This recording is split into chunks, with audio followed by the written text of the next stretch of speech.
Nós vamos falar sobre crescer na graça.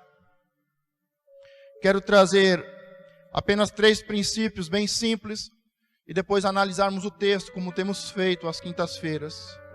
Em Hebreus 12, 28 diz: por isso tenho recebido um reino que não pode ser abalado. Retenhamos a graça pela qual sirvamos a Deus agradavelmente, com reverência e piedade.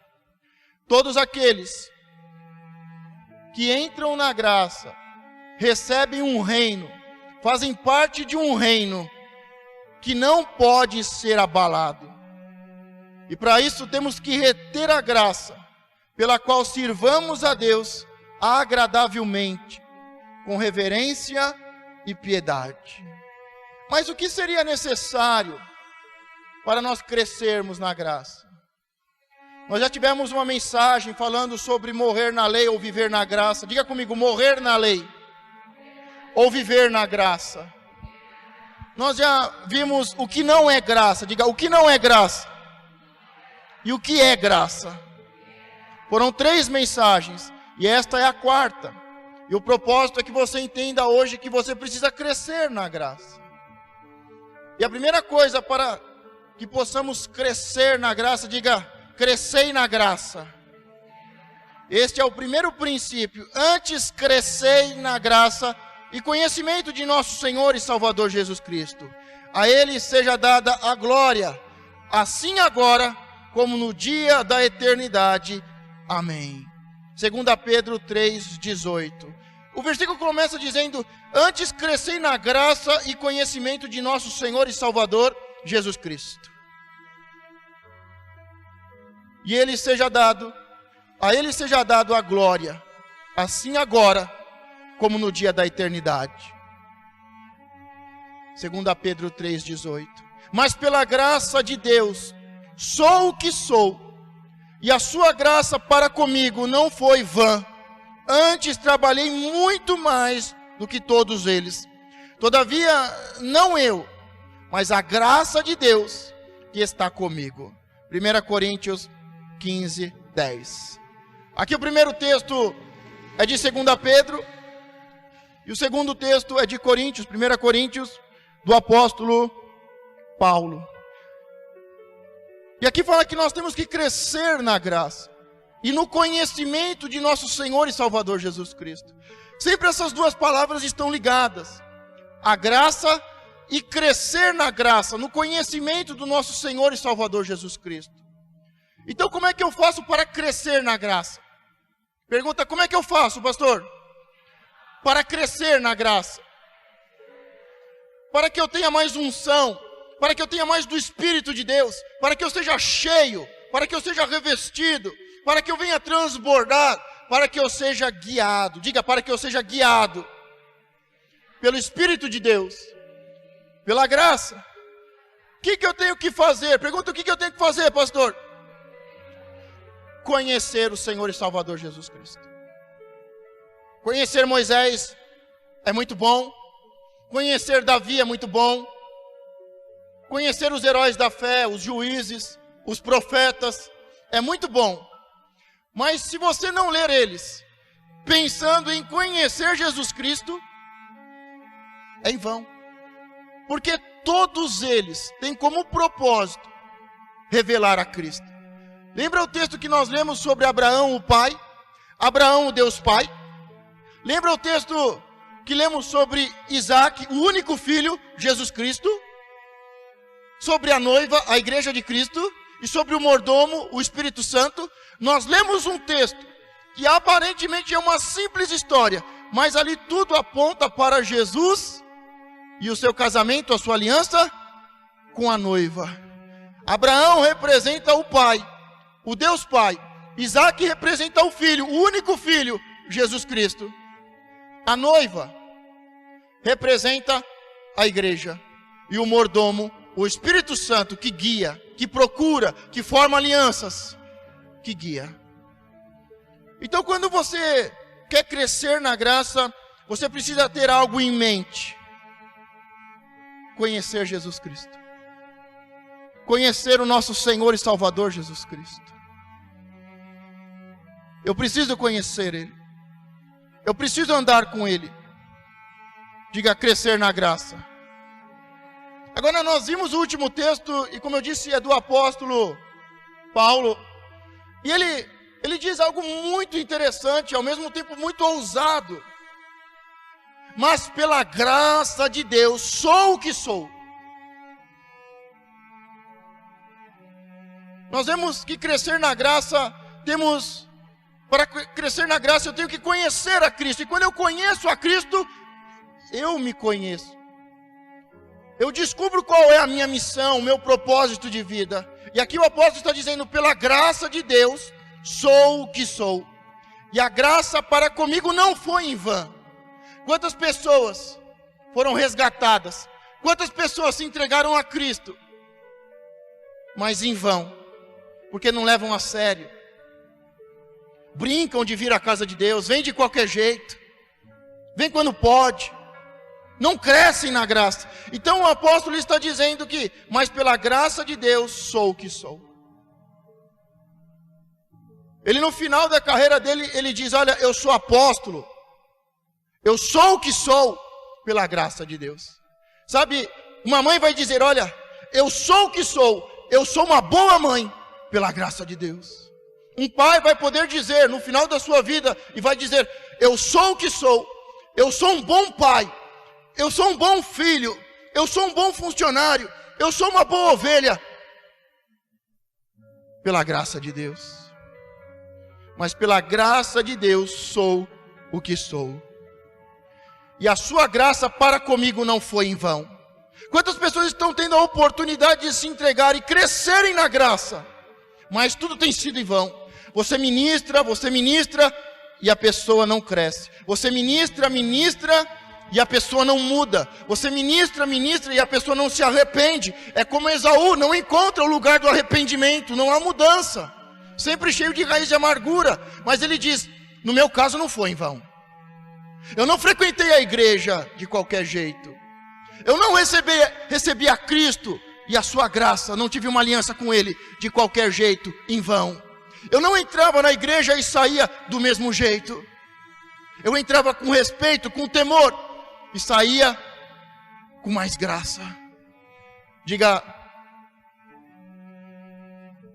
não foi em vão. Mas pela graça de Deus sou o que sou, e a graça para comigo não foi vã. Eu não anulei, eu não bloqueei. Antes trabalhei muito mais do que todos eles. Quem que o apóstolo está dizendo?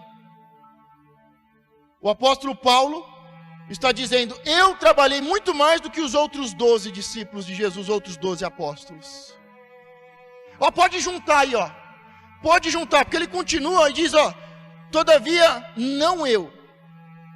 Mas antes de concluir, ele diz, olha, está vendo todos os discípulos de Jesus? Está vendo os 12 discípulos apostólicos? Pedro, Tiago, João, todos eles, Tomé, Tadeu, está vendo todos os discípulos de Cristo? Ele diz, olha, trabalhei muito mais do que eles. Eu fiz muito mais do que eles. Eu ganhei muito mais vida do que eles. O apóstolo Paulo está dizendo, eu ganhei mais vidas do que Pedro, do que João e do que Tiago. Eu ganhei mais vida do que todos eles. Pergunta, é uma competição, pastor? Não. Tanto é que ele no final ele diz, todavia não eu, mas a graça de Deus que está comigo. A diferença é que ele não recebeu a graça em vão. Mas ele diz, e ele conclui dizendo, eu fui o que mais trabalhei, eu fui o que mais ganhei, eu fui o que mais abri igrejas. Mas tudo isso que eu fiz, todavia não eu, mas a graça de Deus que está comigo. Diga, eu preciso crescer na graça. Sabe, os seus vizinhos precisam olhar para você e dizer, olha, não temos uma mãe e um pai como esse em qualquer lugar. Não encontramos um filho como esse em qualquer lugar. Há muitas pessoas frequentando a igreja, mas como esse, não. Nós vamos nos destacar, nós vamos avançar, e nós seremos a diferença no meio dos nossos vizinhos, dos nossos familiares, no Miguel Badra, pela graça de Deus. Diga, eu preciso crescer na graça. E para você crescer na graça, você precisa conhecer o Salvador. E você conhecendo o Salvador, o presente que não merecemos, a graça, não pode ser em vão. Temos que valorizar tudo aquilo que o Senhor tem feito a nós. E aí, cresceremos na graça. Sabe, o apóstolo Gerson, ele sempre diz, olha, eu quando me encontro com alguns pastores, depois de meses, depois de anos, eles dizem, como você mudou? E ele fica muito feliz com isso. Porque quem recebeu a graça, e recebeu com o coração aberto, sem ser em vão, ele quer crescer na graça. E aí encontram ele fez um trabalho maior, ele trabalhou mais do que os outros, ele escreveu mais um livro, ele fez mais uma viagem missionária. E ele diz, eu gosto de me encontrar com as pessoas, e eu fico muito feliz, quando algum pastor vem e me encontra e diz, pastor, como você está diferente? Como você está crescendo? Será que você não está no mesmo nível? O que vai te fazer crescer na graça? Diga, conhecer o Salvador. Conhecer o Salvador, conhecer Jesus Cristo, andar com Ele, ter intimidade com Ele. Mas, além de crescer na graça, nós precisamos nos fortalecer. Diga comigo, fortifica-te na graça. 2 Timóteo 2,1 diz, tu, pois, meu filho, fortifica-te na graça que há em Jesus Cristo. Sabe, hoje o que nós mais vemos, hoje assim para ser educado, porque tem pessoas que eu conheço há 15 anos, 20 anos, 30 anos, e elas dizem, estou cansado, pastor.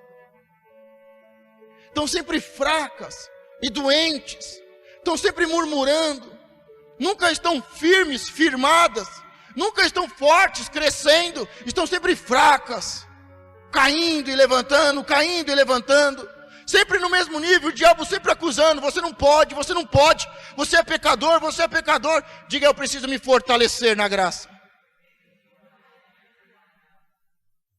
Pois, meu filho, fortifica-te na graça que há em Cristo Jesus. Terceiro ponto que nós precisamos entender para crescer é que a graça e a paz, ela pode ser multiplicada. Nós podemos crescer em paz, nós podemos crescer em graça. Em 2 Pedro 1,2 diz, graça e paz vos sejam multiplicadas pelo conhecimento de Deus e de Jesus, o nosso Senhor. Como é que eu faço para crescer na graça? Como é que eu faço para crescer em paz e em graça? O que eu faço para multiplicar a minha graça e a minha paz que o Senhor me deu? Conhecendo a Deus e conhecendo Jesus, o nosso Salvador. Diga, crescer na graça, me fortificar na graça e multiplicar a graça e a paz. No começo nós vimos que nós temos que tomar uma decisão muito importante, ou nós vamos viver na lei, ou nós vamos viver na graça. Ou nós vamos ser meninos que não possuem uma aliança, ou nós vamos crescer e termos uma aliança com o nosso Senhor e viver na graça. Diga, eu preciso escolher. Viver na lei ou viver na graça? Ser um menino ou ter uma aliança? Mas, se eu escolho a graça, e eu já passei pela lei, a lei já cumpriu o seu papel. Se tudo é pela graça, para que eu preciso vir à igreja? Se tudo é pela graça, Se o Espírito Santo me guia, por que eu preciso vir à igreja? Por que eu preciso orar, interceder? Por que eu preciso jejuar? Se tudo é pela graça, por que temos que orar e jejuar? Diga comigo, se tudo é pela graça, por que eu tenho que orar e jejuar? Diga para a pessoa que está do seu lado, não é para pagar o preço. Mas você precisa entender por que você precisa vir à igreja. Por que você precisa estar na casa do Pai? Por que você precisa ter uma vida de oração? Por que você precisa jejuar? Se entramos na graça pela lei, lembram da mensagem? Que a fé é a porta de entrada. Lembra? Atitude, fé, confiança e humildade. Atitude, fé, confiança e humildade. Isso é o que nos faz entrar na graça e viver na graça e crescer na graça. Se entramos na graça pela fé, não teria que ser tudo pela fé? Não é pela oração, é pela fé. Não é pelo jejum, é pela fé. Não é por frequentar a igreja, é pela fé. Não teria que tudo ser pela fé? O que você acha? É uma pergunta. Orar, jejuar, ser ungido ajudam a nossa fé.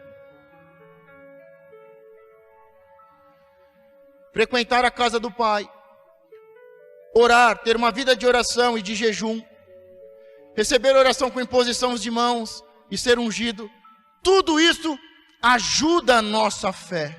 O jejum não é para pagar o preço, para merecer alguma coisa. A fé é do coração e do espírito. A Bíblia diz que se com o teu coração crer.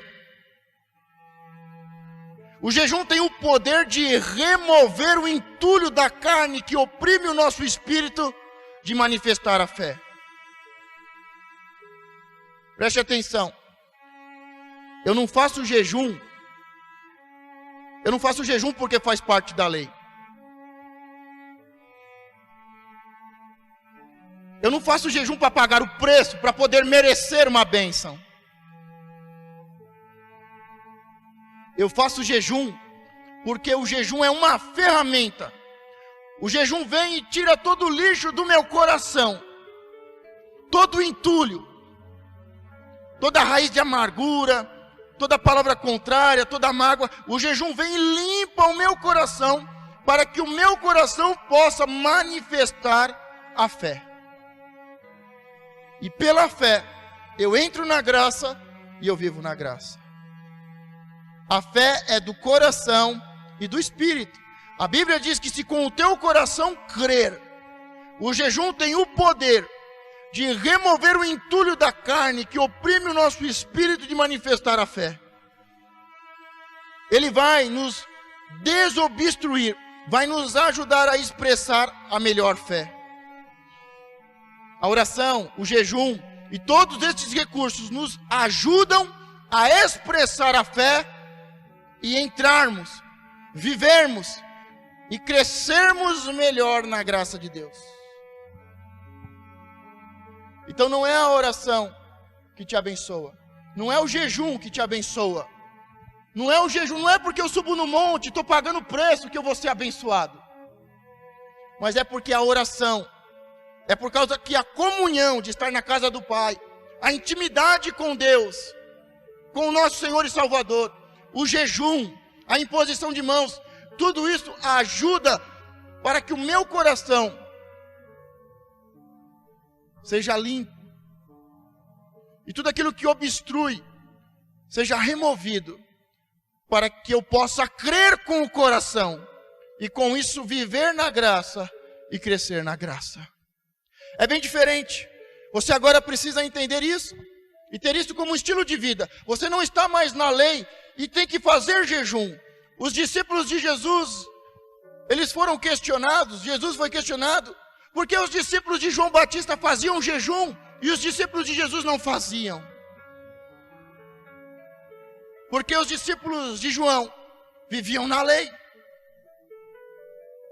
Eram meninos, Mas quem andava com Jesus, era chamado e tinha uma aliança com Jesus, vivia na graça.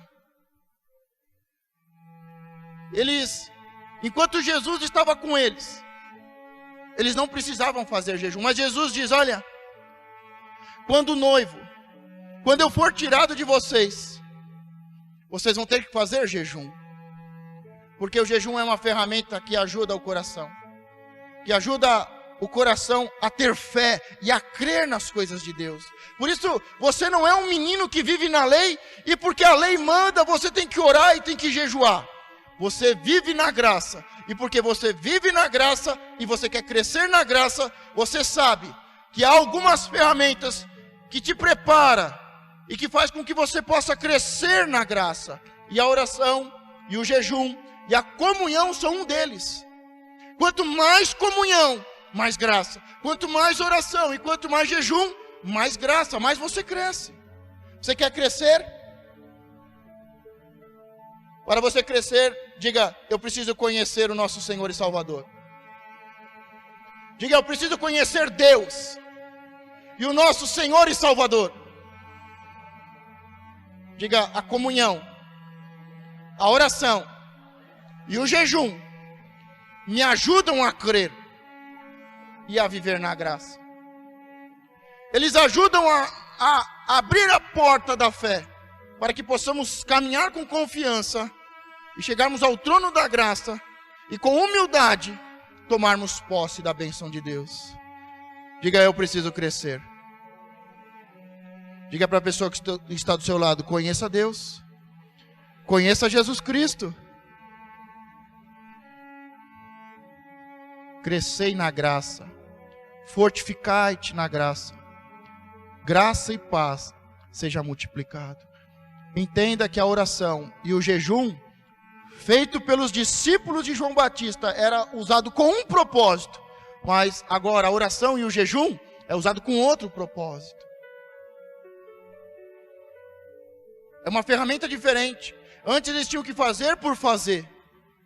Eles nem entendiam, mas tinham que fazer, tinham que obedecer uma regra, um conjunto de regras. Eles viviam na lei, mas agora na graça, é porque você quer estar com Cristo, e você quer ter mais de Cristo em você, e você quer crescer na graça, que você usa essas ferramentas. Então não diga que você está fazendo jejum, subindo ao monte, pagando preço. Diga que você está fazendo isso para crescer na graça. Por que você acorda de madrugada para orar? Para crescer na graça. Por que você jejua? Para crescer na graça. Por que você vai à igreja e vive em comunhão? Para crescer na graça. Diga, crescer na graça. E me fortificar. E para que a graça e a paz sejam multiplicadas. Agora eu quero detalhar um pouco o texto em cima desses princípios. O texto começa dizendo, em Lucas 2:40, e o menino crescia e se fortalecia. Crescia e se fortalecia em espírito, cheio de sabedoria, e a graça de Deus estava sobre ele. Diga, o menino crescia e se fortalecia em espírito, cheio de sabedoria, e a graça de Deus estava sobre ele. Você vê que Jesus, ele cresceu, ele se fortaleceu.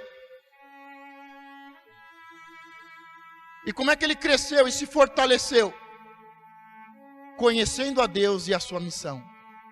E a graça de Deus estava sobre ele. O texto que nós lemos, que começa em Lucas 2:40, ele é a conclusão do nascimento de Jesus, e ao 8º dia ele foi levado ao templo e foi circuncidado e feito o sacrifício. Ao 8º dia, Jesus nasce, e ao 8º dia, ainda bebezinho, seus pais levam ele à igreja, ao templo, à comunhão, apresentado ao sacerdote e à comunidade. E o sacerdote faz um sacrifício, o sacerdote faz uma aliança, os pais fazem um sacrifício e ele é apresentado. Depois disso, termina a história dizendo que ele crescia e se fortalecia em espírito, cheio de sabedoria, e a graça de Deus estava sobre. Mas ele só tinha 8 dias. Jesus tinha acabado de nascer, tinha 8 dias. Diga, ao 8º dia. Amém. Os seus pais o levaram ao sacerdote. O sacerdote fez a circuncisão, um sacrifício de sangue. Os seus pais entregaram a oferta. E termina esse processo dizendo que ele crescia, se fortalecia em sabedoria e graça. Ao 8º dia. Diga comigo, ao 8º dia. E aí depois disso, entra a história que nós lemos. E diz que todo ano, na festa da Páscoa, diga, na festa da Páscoa. Todo ano, na festa da Páscoa, os seus pais subiam a Jerusalém. O judeu, ele precisa subir a Israel, Jerusalém, 3 vezes ao ano, pelo menos. Há muitas festas. Há 7 importantes festas, mas destas 7 importantes festas, há 3 que são mais importantes e que Deus fala que eles precisam subir a Jerusalém. E aqui diz o texto, ora, todos os anos iam seus pais a Jerusalém à festa da Páscoa. E tendo ele 12 anos, diga 12 anos. Subiram a Jerusalém, segundo o costume do dia da festa. E regressando eles, terminado aquele dia, ficou o menino Jesus em Jerusalém e não o soube José nem sua mãe. Então Jesus, ele é apresentado no templo, ele é apresentado ao 8º dia, e depois todo ano ele subia a Jerusalém na festa da Páscoa. E aqui está dizendo de 12 anos, quando ele tinha 12 anos, diga 12 anos, do 8º dia até 12 anos, todos os anos ele subia a Jerusalém. Pergunta para quê? Para crescer na graça. O livro de Hebreus diz que Jesus se tornou fiel pelas dificuldades e aflições que passou. Sabe por que o apóstolo Paulo ele pôde dizer, olha, dentre todos eles, eu fui o que mais fiz? Porque nós não vemos nenhum dos outros apóstolos sofrendo tantas perseguições e aflições como ele. E a Bíblia diz que Jesus aprendeu a ser fiel.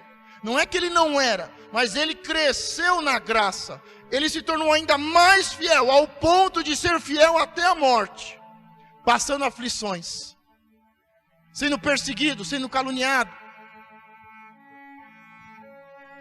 Você quer crescer na graça?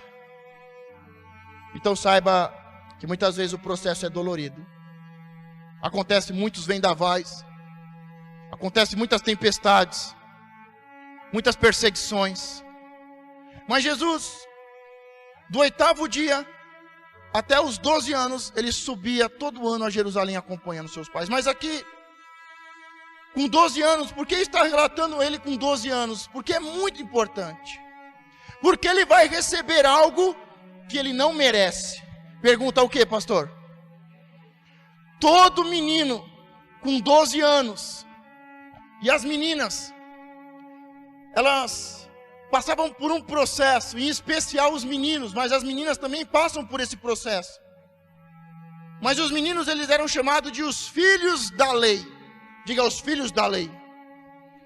Porque eles nasceram e cresceram na lei, mas com 12 anos, eles vão deixar a lei, e eles vão ter que viver na graça. E com 12 anos, ele tem que subir a Jerusalém, e lá ele vai ser interrogado. Os sacerdotes, os escribas, os fariseus, os doutores da lei, vão fazer uma avaliação com ele. E com 12 anos, Jesus está passando por isso. Ele, ano após ano, foi crescendo. Ano após ano, ele foi crescendo. Ele foi crescendo e se fortalecendo. Ele foi crescendo em sabedoria. Ele foi crescendo diante de Deus e diante dos homens. E agora, com 12 anos, ele vai deixar a lei e vai ter que entrar na graça. E há um processo, e há um ritual. E neste ritual, ele vai ser questionado. Ele vai ter que citar as leis, os textos sagrados. E é isso que está acontecendo nesse dia. Jesus sobe com os seus pais, E no meio dessa festa, ele está sendo avaliado. Diga, Jesus está sendo avaliado. E se ele estiver preparado, e se ele conhecer a lei, ele vai entrar na graça. Se ele não conhecer a lei, ele vai ser dispensado. E a palavra do sacerdote é: siga a sua vida, e seja uma bênção para a sua família e para a sociedade. Mas se ele conhecer a lei, e ele for aprovado, ele vai viver uma grande missão. E ali começam a questionar Jesus. E começam a perguntar dos textos históricos, dos textos sagrados. E começam a perguntar dos profetas e das leis. E todos os doutores da lei ficam admirados com o conhecimento de Jesus. Mas não foi porque caiu do céu. Foi porque ele cresceu e se fortaleceu. Foi porque ele cresceu em sabedoria e conheceu a Deus, o seu Pai e a sua missão. E ali ele está sendo avaliado. E ali com 12 anos, vai ser determinado se ele vai seguir a sua vida normal e natural, sendo um canal de bênção para a sua família e para a sociedade, ou se ele vai ser uma bênção para todas as nações. E começam a questionar, e ele passa em todos os testes, e ficam impressionados. Deixa eu te fazer uma pergunta hoje. Se você fosse ser avaliado hoje, se hoje você viesse aqui na frente, e eu fosse te questionar sobre o conhecimento da lei, sobre os princípios básicos da lei, sobre a história dos nossos pais, dos patriarcas, Abraão, Isaac e Jacó, se eu fosse te questionar sobre a história, sobre o que Deus fez, como Deus chamou, como Deus separou, como Deus pegou um povo tão pequeno e o tornou tão grande, tão poderoso, tão próspero, se eu fosse fazer uma prova, uma avaliação, te perguntar sobre a história, sobre os textos sagrados, se eu fosse te perguntar sobre os 10 mandamentos, sobre os princípios básicos do cristianismo, será que você passaria hoje? Ou seria reprovado? Você está entendendo por que multidões e multidões estão vivendo na lei? Vivendo de qualquer jeito como crianças? Porque não crescem, não se fortalecem, não possuem sabedoria, não conhecem o Deus e não conhecem o Salvador. E passam uma vida miserável dentro da igreja. Passam uma vida de sofrimento e angústia dentro da igreja, dizendo que é crente. Mas aqui Jesus, ele está sendo questionado, ele está sendo avaliado. E ele vai passando, e começam a fazer perguntas mais difíceis, e ele sabe, e eles ficam admirados com o seu conhecimento. Sabe o que termina com essa história? Como eu disse, aquele que é reprovado, o sacerdote diz para ele: volte para a sua casa, volte para os seus afazeres, e seja uma bênção para a sua casa e para a sociedade. Agora, aqueles que são aprovados, eles recebem um título. Pergunta qual, pastor? De homem, de mulher. Eles não são mais vistos como crianças, eles não são mais vistos como uns jovens, como uma pessoa comum. Eles são chamados, e eles deixam de ser os meninos da lei e se tornam os homens e mulheres de Deus. E é isso que você precisa ter. Eu tenho falado e tenho ministrado há meses atrás, que adianta ter um título de pastor e ser menino. O que eu vejo de pastores possessos, endemoniados, o que eu vejo de pastores oprimidos, o que eu vejo de obreiros angustiando, porque estão na lei, vivendo como meninos.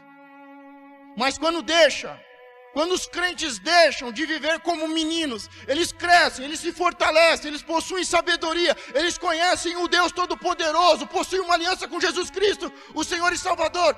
Eles não são chamados de pastores, eles não são chamados de apóstolos, eles são chamados com o título mais importante que tem. Pergunta qual é, pastor? O título de filho. Não é mais filho da lei, Não é mais os meninos da lei, mas são os homens maduros, os filhos de Deus e as mulheres de Deus. Esses dias conversava com um apóstolo e dizia: hoje falar que é apóstolo é até vergonha, porque há uns anos atrás quase não tinha apóstolos. Quase não tinha apóstolos. Tinha pastores, evangelistas. Depois começou a surgir alguns profetas. E Deus começou a levantar alguns apóstolos, restituindo os ministérios. Mas Ele disse: hoje tem tanto apóstolo, e tanto apóstolo que não é apóstolo, e tanto apóstolo menino da lei, e tanta coisa errada, que quando você diz que você é um apóstolo, dá até vergonha. Porque apóstolo deveria ser um homem maduro. E Jesus, ele passa pelo teste. E a partir dos 12 anos, dos 12 para os 13, ele não é mais o menino da lei. Ele não é mais os filhos, os meninos da lei. Ele se torna homem. Homem, filho de Deus. E agora, ele com 12 anos, dos 12 para os 13, ele pode fazer parte do grupo dos homens. Ele pode conversar com os homens. Ele sai do âmbito pessoal e familiar e entra no âmbito social, mas não simplesmente como uma criança, como um homem. Ele ainda não é homem, mas ele recebe o título. Diga, ele ainda não é homem, mas ele recebe o título de homem. Porque ele entrou em um processo que vai levá-lo ainda a crescer e se tornar um homem. Mas ainda que ele ainda não seja um homem formado, casado e com filhos, ele já recebeu o título. Deus entrega a graça. E ainda que não estamos vivendo na graça, temos que crescer e nos fortalecer e termos sabedoria, conhecer a Deus e o nosso Senhor e Salvador para vivermos na graça. E Jesus, ele passa pelo teste. O teste se prolongou. A festa terminou. Os pais vão embora, junto com uma caravana, com os seus familiares, com a sua parentela, com as pessoas da tribo, dali onde eles viviam. Eles descem de Jerusalém, Israel, para as suas tribos, para as suas casas. E tanto José quanto Maria pensavam consigo: ele deve estar com algum dos familiares. Logo, logo a gente vê ele aí, a gente encontra ele. Mas passou um dia e não encontravam Jesus. Ficaram preocupados e voltaram para o templo. Voltaram para Jerusalém procurando Jesus. Sabe, eu não sei se você está na lei ou se você está na graça. Mas uma coisa que nós devemos fazer é olhar para os lados e ver se Jesus está do seu lado. Não importa se você é um menino na lei, ou se você é um homem ou uma mulher de Deus. Não importa se você ainda está vivendo na lei e aprendendo o básico da doutrina de Cristo, ou se você já é uma pessoa madura. Você precisa parar, olhar dos lados e procurar se Jesus está junto com você. Quantas pessoas vêm à igreja e deixam Jesus na igreja e vai para casa, e chega em casa, é um inferno. Estou falando verdade ou estou mentindo? Chega lá, chuta o cachorro, briga com o marido. É um inferno. Porque deixou Jesus em Jerusalém. Porque olha para o lado e Jesus não está. Jesus está com você? Você está com Jesus? Comece a procurar para ver se Jesus, ele realmente está com você. Se você está crescendo, se fortalecendo. Dá uma olhada para ver se Jesus está com você e se você conhece Ele. E depois de 3 dias, acharam Jesus. E Jesus, ele é questionado pelo seu pai e a sua mãe: por que fez isso conosco? Aonde você estava? Eu e seu pai ficamos preocupados, estávamos ansiosos. Jesus disse: eu estava fazendo a obra do meu pai. Deixa eu te fazer um paralelo. Quanto tempo vai demorar para que os seus familiares te procurem? e não te encontrem? Quanto tempo vai demorar para os seus familiares te procurarem em meio às festas, em meio aos feriados, e verem, mas cadê? Não está. Onde será que ele está? E virem te procurar aqui na igreja. Quanto tempo vai demorar?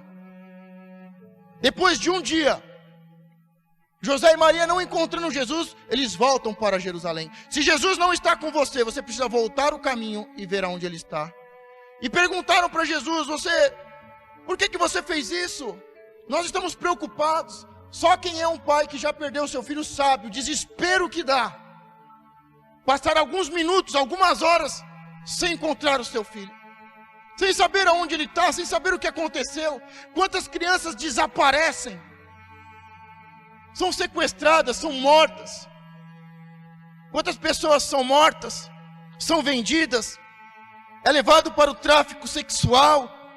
Levado para outro país. Imagine a angústia de José e de Maria.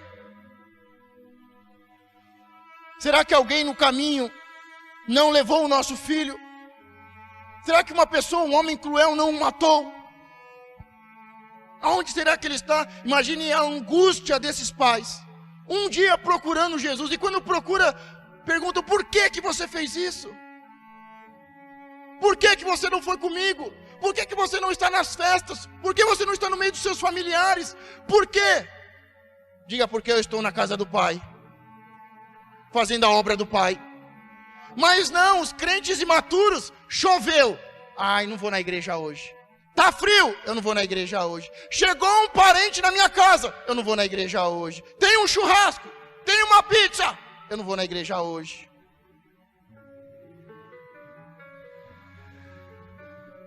Quanto tempo vai demorar para os seus familiares perguntar aonde você está? Quanto tempo vai demorar para os seus familiares, a sua parentela, os seus vizinhos perguntarem aonde você vai? Aonde você estava? Por que você não almoçou hoje? E você dizer, é que eu estava na casa do Pai. Eu estava fazendo a obra do Pai. Eu estava em oração. Eu estava crescendo. Eu estava me fortalecendo na fé. Eu estava jejuando. Eu estava limpando meu coração, a minha alma. Eu estava conhecendo mais de Deus e do nosso Senhor Salvador. Por isso que eu não estava hoje. Por isso que você não me encontrou. Por isso que eu não almocei hoje. Se você quer crescer, você precisa tomar uma decisão.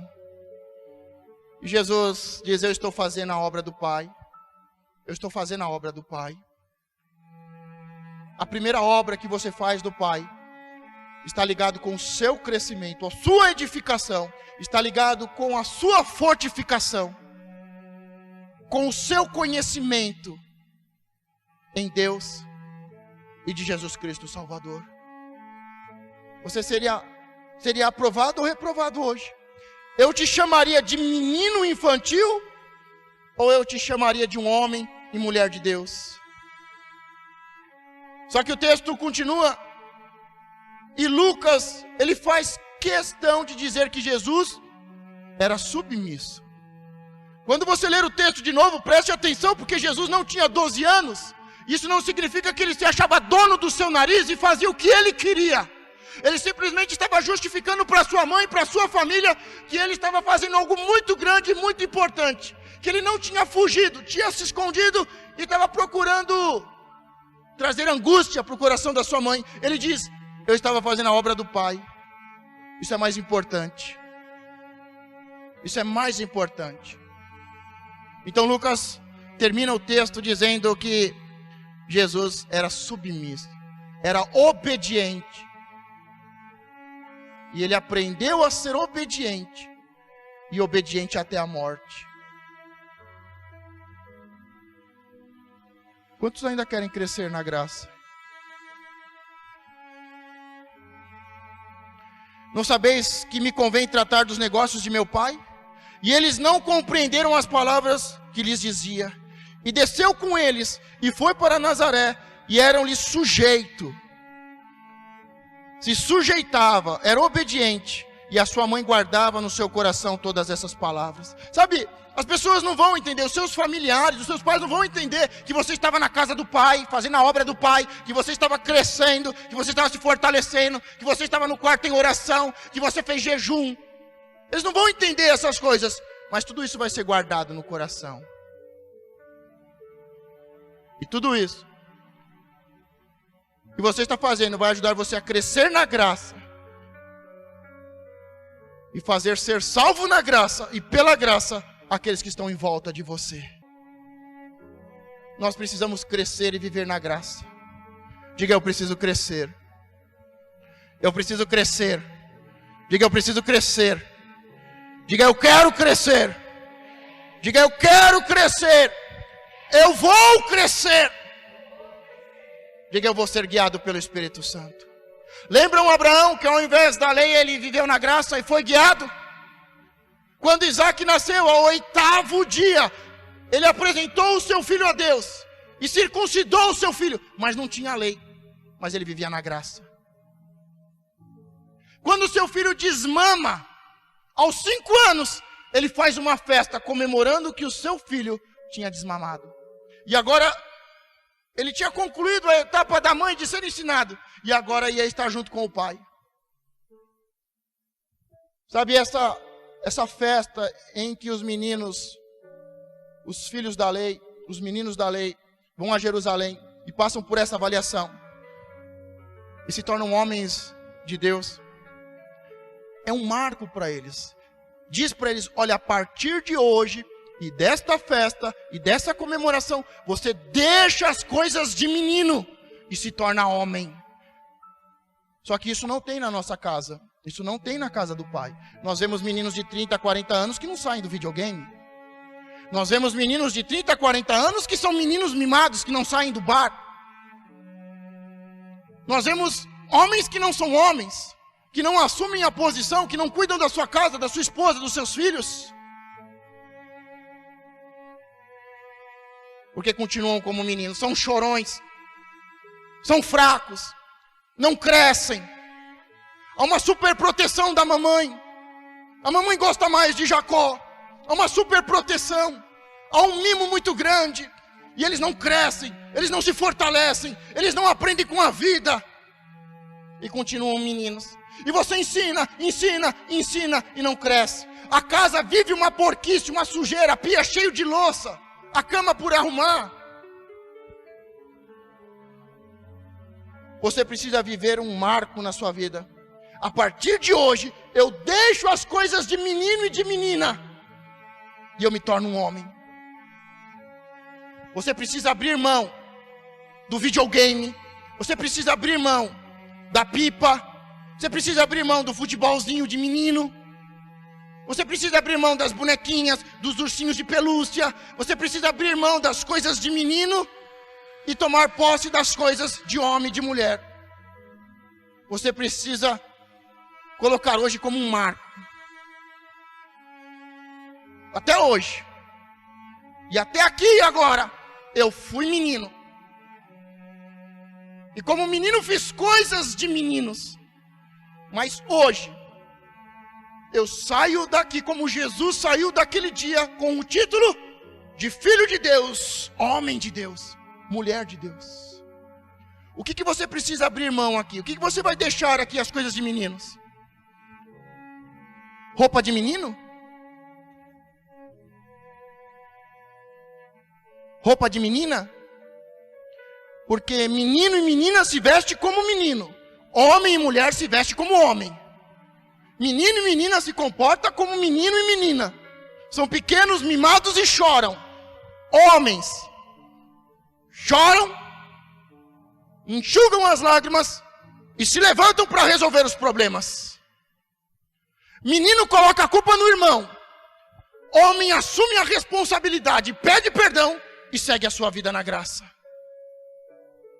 O que você precisa deixar de menino? As birras com o irmão? As birras com o marido? As coisas de menino?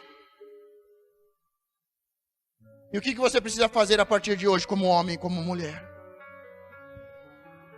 Hoje, com essa mensagem de crescer na graça, o meu desejo é que você saia daqui com um título. E nós possamos, no meio da comunidade, dizer: este é um homem de Deus. Esta é uma mulher de Deus. Vocês viram os 3 jovens aqui? Eu disse: não se enganem, não são meninos, não são jovens. São homens. Homens e mulheres de verdade. Estão aqui há mais de 3 anos. Tinham dor de barriga, estavam aqui. Tinham sido humilhados em casa, estavam aqui. Tinham sido abusados em casa, estavam aqui. Perderam o emprego, estavam aqui. Brigavam entre eles, estavam aqui para resolver o problema. Aí você pergunta: por que Deus está fazendo tudo isso com eles? Porque eles são filhos de Deus. Porque eles são guiados por Deus. Por que Deus não faz nada por mim? Porque você é menino da lei. E você não é filho de Deus. Mas se você decidir crescer e viver na graça, hoje pode ser o divisório de água. Eu deixo as coisas de menino e de menina. Eu deixo a fofoca, eu deixo a intriga, eu deixo a raiz de amargura, eu deixo as coisas de menino, eu deixo a preguiça, eu paro de acordar meio-dia, eu começo a fazer alguma coisa. Eu continuo crescendo, eu continuo me fortalecendo, eu continuo conhecendo a Deus e o Senhor Salvador. 12 anos Jesus ia ao templo. E cada ano ele crescia. E ele não crescia só mais um ano. Ele passava de um ano para o outro. Ele crescia em estatura e em sabedoria. Ele crescia diante de Deus e diante dos homens.